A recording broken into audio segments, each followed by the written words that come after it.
everyone, the Big Easy Chef here. This time, we're going to be making clam chowder. This is a large batch, suitable to feed a large crowd. So you're going to need to find 10 or so of your friends or family. Make sure they're all hungry. This soup is rich, thick, creamy, and loaded with clam flavor. And it's easy to make, so let's not waste any more time. Why don't you and I run into that kitchen and see what's a-shaking and get to baking. We're going to be using our pressure cooker. To the pressure cooker, we're going to add 51 ounces of chopped clams in clam juice. Now, if you were just to add these clams to your soup without using the pressure cooker, these clams would be tough and chewy. And that's the last thing you want, is a chewy clam. At this point, you will place the lid on your cooker. Make sure the lid is locked down. Now set the cooker on a burner. Turn the burner onto high heat. We'll be adjusting the heat later. Next, you want to put the regulator on the cooker, making sure it's in the locked position. A lot of people are scared of pressure cookers. They're not to be feared, as they have safety devices built in, and the only thing you should be concerned with is that you're dealing with something hot. You can see the seal next to the sealing plug. This is a safety seal. This will blow out if the pressure ever gets too high and the cooker can't release that pressure, so you don't have to worry about the pressure cooker blowing up.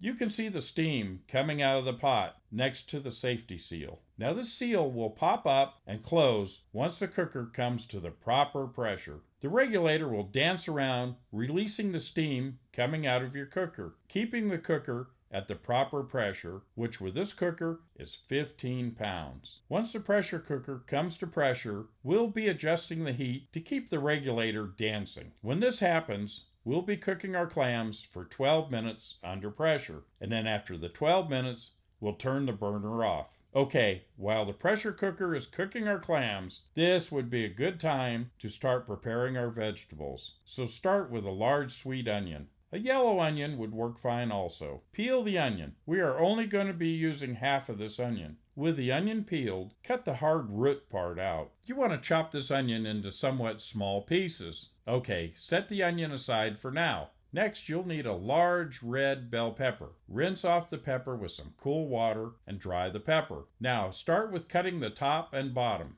and set them aside. Cut the pepper and remove the seeds and ribs. Discard the seeds and ribs. We're going to be chopping up the top, the bottom, and the pepper into somewhat small pieces. Set the bell pepper aside for now. Next, we need to chop up some celery. We're going to use about 1/2 of a large stalk of celery. We want the celery to be about the same size pieces as our onion and bell pepper, which is the same size as our clams.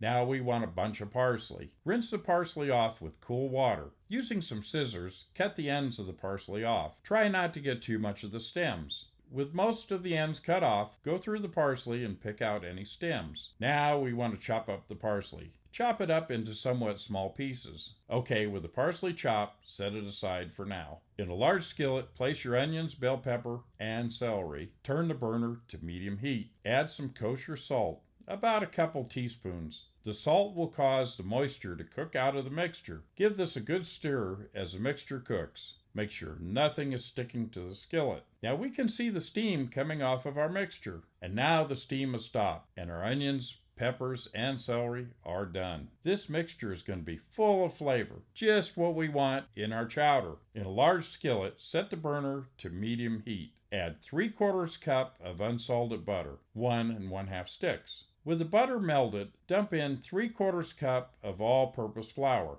Stir in the flour. If you're wondering at this point, we're making a roux. This will be used to thicken our clam chowder later. With the butter and flour well combined, pour in 1 cup of heavy cream. With the cream well combined, now pour in some chicken bouillon. I like using Herbox sodium-free. I posted a link in the description box below. You want to use 4 cups of hot water and 2 packages of the chicken bouillon. Stir in the bouillon until it's well combined, and keep stirring. We don't want to burn our roux. Once the mixture has become thick, then remove from the burner and set aside for now.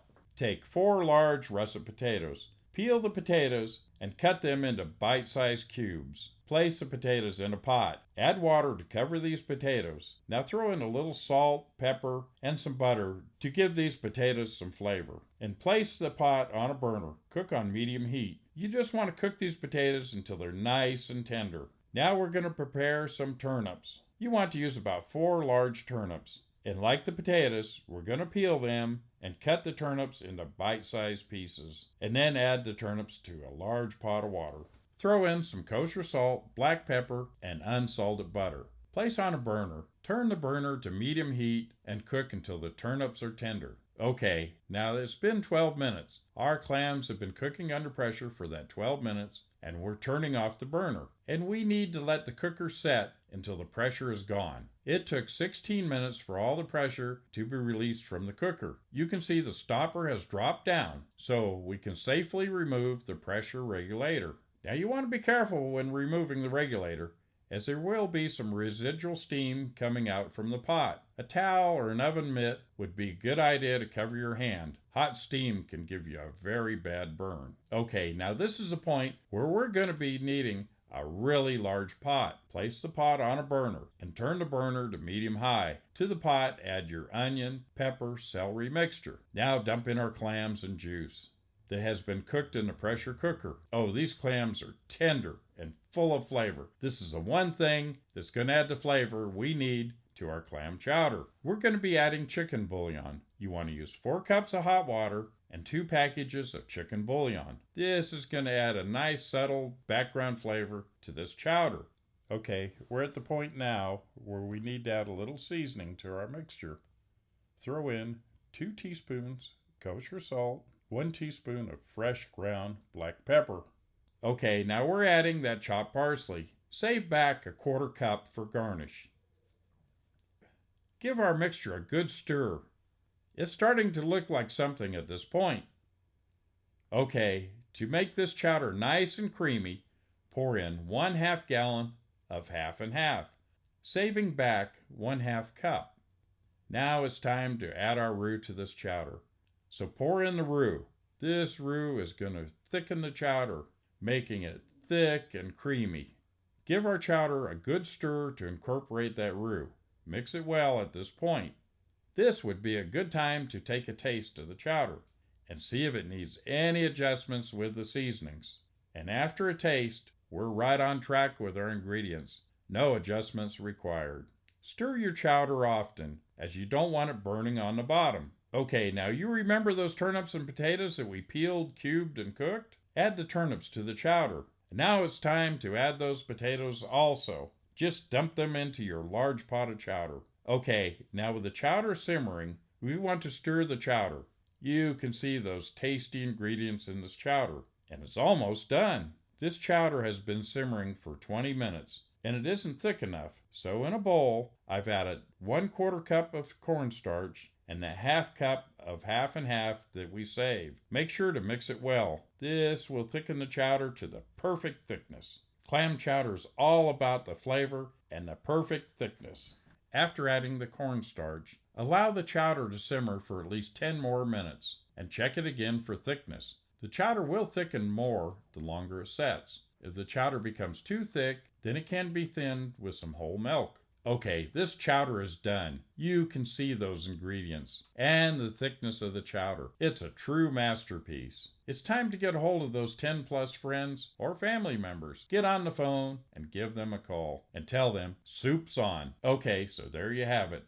Now you can make this great clam chowder. It's easy to make and it tastes better than any clam chowder you've ever had before. So get the ladle out and start ladling some of this tasty, thick clam chowder into a bowl. Add some fresh ground black pepper, a few shakes of your favorite hot sauce. Sprinkle on some of that chopped parsley. Put a lemon on the side. Now you know what time it is. It's time to dig in. You can find this free printable recipe and instructions at my website, thebigeasychef.com. I've placed a link in the description box below, so check it out. You can call Mrs. Campbell and tell her that you have your clam chowder and it's good, and that she's been canned. Until next time, I am the Big Easy Chef.